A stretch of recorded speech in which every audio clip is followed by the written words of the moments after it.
Открывая еженедельное совещание Кабинета министров, Владимир Сластенин отмечает, что мероприятия, приуроченные ко дню депортации и Дню защитника Отечества, прошли на высоком уровне. Даже сам факт того, сколько людей пришло, вы обратили внимание? Люди, я считаю, так объединяются, верят, это показатель доверия власти.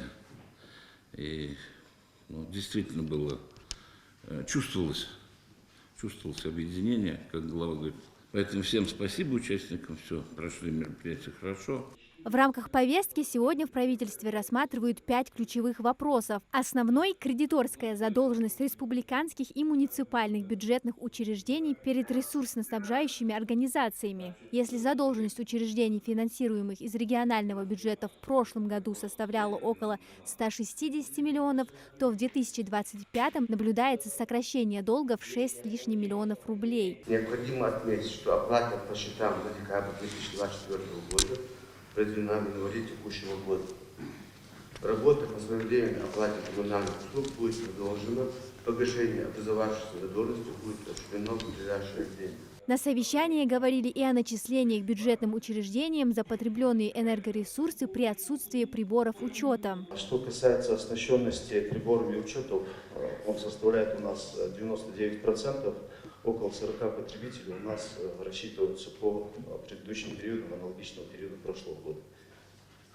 В ближайшее время оснащенность доведем до 100%.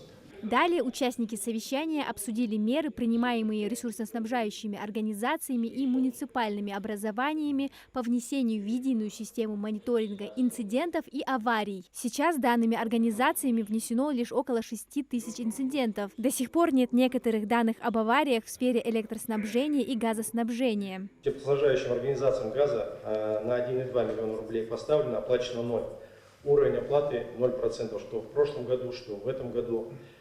В том числе у нас просроченная дебиторская задолженность по обеим ТСО 25,4.